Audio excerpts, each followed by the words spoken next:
मैं डॉक्टर सुरंगमा यादव आप सभी का हार्दिक स्वागत करती हूँ। आज हम अज्ञेय की लिखी कविता ब्रह्म मुहूर्त स्वस्ति वाचन का भावार्थ समझने का प्रयास करेंगे। सन 1957 में रचित ये कविता अरि ओ करुणा प्रभा में संकलित है। इस कविता में कवि द्वारा सत्य का अन्वेषण, उस सत्य से समाज कल्याण की भावना तथा कवि के अहमग्रस्त प्रेम की विशिष्टता एक साथ प्रकट हुई है। कवि दुख उठाता है, पीड़ा सहता है, जीवन के अंधकारों का सामना करता है, कांटों भरे रास्तों की यात्रा करता है और इन जीवन संघर्षों के माध्यम से जिस अनुभूत सत्य का अन्वेषण करता है, उससे वह सामान्य जन को प्यार, आगे बढ़ने की राह, संरक्षण भरी छत, कल्याणकारी पथ प्रदान करना चाहता है ताकि उनके दुख भरे जीवन में सुख का नया सवेरा आ सके। आइए कविता का भावार्थ देखते हैं। कविता का शीर्षक ब्रह्म मुहूर्त स्वस्ति वाचन। स्वस्ति शब्द सु प्लस अस्ति दो शब्दों के मेल से बना है, जिसका अर्थ है कल्याण हो। स्वस्ति मंत्रों का पाठ करने की क्रिया स्वस्ति वाचन कहलाती है। कवि अज्ञेय इस कविता में समाज कल्याण की कामना कर रहे हैं। लोगों के जीवन को सुखी व समृद्ध बनाने का पुनीत भाव यहाँ विद्यमान है। कविता की पंक्तियाँ हैं। जियो उस प्यार में जो मैंने तुम्हें दिया है, उस दुख में नहीं जिसे बेझिझक मैंने पिया है। इन पंक्तियों में अज्ञेय दुखी पीड़ित मनुष्यों को सुखी संपन्न देखना चाहते हैं, इसलिए वे आशीषों का स्वस्ति वाचन करते हुए कहते हैं, मेरे मन में तुम्हारे प्रति जो प्रेम है, मैं चाहता हूँ तुम्हें अपने जीवन में सदैव सर्वत्र वही प्रेम मिले, उसी प्रेम के साथ तुम्हारा जीवन यापन हो। इसीलिए उन्होंने कहा कि जियो उस प्यार में जो मैंने तुम्हें दिया है, अर्थात मेरे मन में तुम्हारे प्रति जो प्रेम है, वही प्रेम तुम्हें अपने जीवन में सदैव सर्वत्र मिले और उसी प्रेम के साथ तुम्हारा जीवन यापन हो। उस दुख में नहीं जिसे बेझिझक मैंने पिया है। इन पंक्तियों में वे कहते हैं कि जो दुख और कष्ट मैंने भोगा है, मैं नहीं चाहता किसी और को भोगना पड़े। अज्ञेय ने जिस दुख और पीड़ा का अनुभव किया, जिसे सहा, उस पीड़ा बोध से उनके मन में सर्वे भवन्तु सुखिना का भाव जागृत हो गया। इसीलिए वे सभी के सुख की कामना करते हैं। अग्रिम पंक्तियां हैं। उस गान में जियो जो मैंने तुम्हें सुनाया है, उस आह में नहीं जिसे मैंने तुमसे छिपाया है। अज्ञेय के काव्य में व्यक्ति के प्रति प्रेम, दया, करुणा और सेवा की पुनीत भावना विद्यमान है। जीवन के दुखों और कष्टों को उन्होंने प्रत्यक्ष देखा। इन्हीं यथार्थ अनुभूत सत्यों से उन्हें दृष्टि मिली। कविता की इन पंक्तियों में व्यक्ति के प्रति मंगल कामना करते हुए तथा निराश मन में आशा का संचार करते हुए वे कहते हैं, उस गान में जियो जो मैंने तुम्हें सुनाया है। कहते हैं कि जो खुशी, आनंद और आशा का मधुर गीत मैं तुम्हें सुनाता हूँ, तुम उसी को गुनगुनाते हुए जीवन व्यतीत करो। उस आह में नहीं जिसे मैंने तुमसे छिपाया है। जिस आह व वेदना को सबसे छिपाकर मैंने अपने मन में रखा है, मैं नहीं चाहता उसकी गूंज तुम तक पहुँचे, अर्थात उस पीड़ा को तुम्हें ना झेलना पड़े। अग्रिम पंक्तियां हैं। उस द्वार से गुजरो जो मैंने तुम्हारे लिए खोला है, उस अंधकार से नहीं जिसकी गहराई को बार बार मैंने तुम्हारी रक्षा की भावना से टटोला है। कहते हैं अज्ञेय जी कि उस द्वार से गुजरो जो मैंने तुम्हारे लिए खोला है। अज्ञेय की कविता पढ़ते हुए उनके प्रेम का जो स्वरूप प्रकट होता है, उसमें प्रेम का अर्थ लेने का नहीं, देने का नाम है। प्रेम में पाने से अधिक त्याग में आनंद होता है। उनके प्रेम में दर्प या अहम की भावना भी दिखाई देती है। वे त्याग तो करते हैं पर जतला भी देते हैं, अर्थात अहमग्रस्त दान है।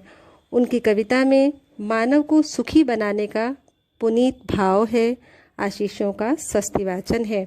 वे कहते हैं कि उस द्वार से गुजरो जो मैंने तुम्हारे लिए खोला है, तुम उस द्वार से गुजरो जो मैंने तुम्हारे लिए खोला है, अर्थात अपने जीवन को सुख और कल्याण की राह पर ले चलो। मेरी मंगल कामनाएं तुम्हारे साथ हैं। उस अंधकार से नहीं जिसकी गहराई को बार बार मैंने तुम्हारी रक्षा की भावना से टटोला है।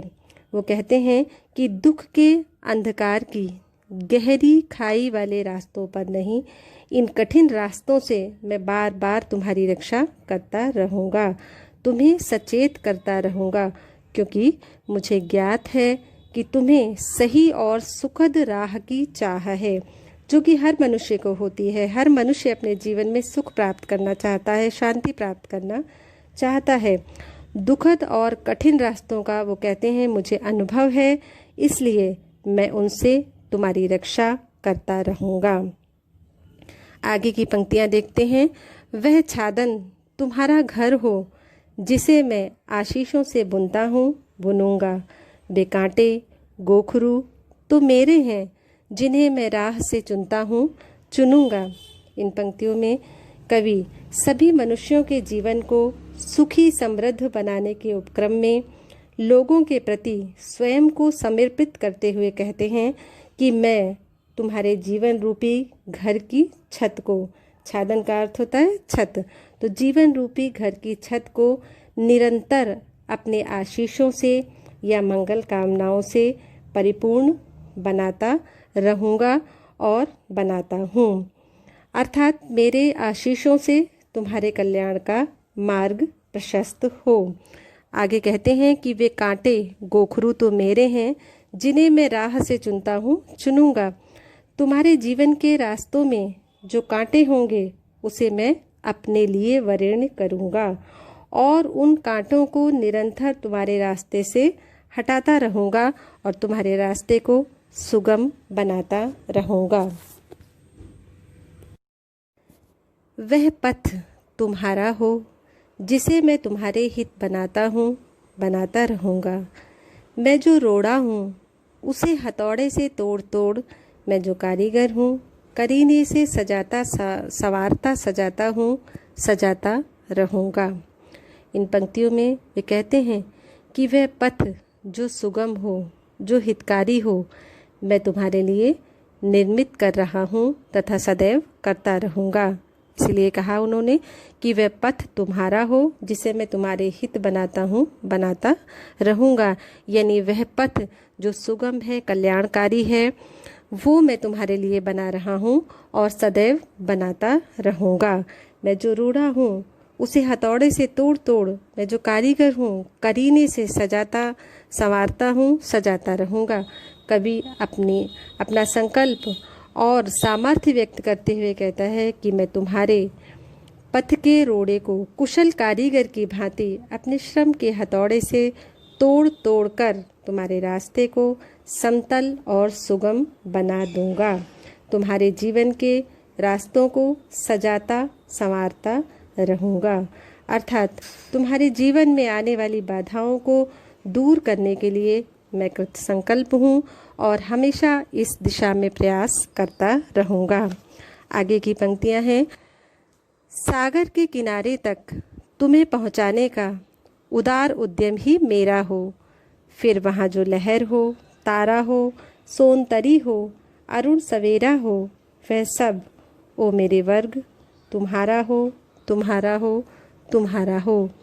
कवि आगे इन पंक्तियों में कहते हैं कि तुम्हें तुम्हारे लक्ष्य तक अथवा जो तुम्हें प्रिय है उस तक पहुंचाने का मैं अपने उदार मन से सदैव प्रयास करता रहूँगा। सागर के किनारे तक तुम्हें पहुंचाने का उदार उद्यम ही मेरा हो।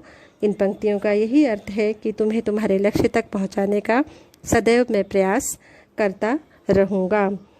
फिर वहाँ जो लहर हो, तारा हो, सोनतरी हो, अरुण सवेरा हो, वह सब ओ मेरे वर्ग तुम्हारा हो तुम्हारा हो तुम्हारा हो। उस किनारे पर तुम्हारे लिए जो भी प्राप्य हो उस सब पर तुम्हारा ही अधिकार हो। वहाँ की लहरें, वहाँ के तारे, वहाँ की स्वर्णिम नौकाएं, वहाँ का अरुणिम सवेरा, वह सब कुछ सिर्फ तुम्हारा है।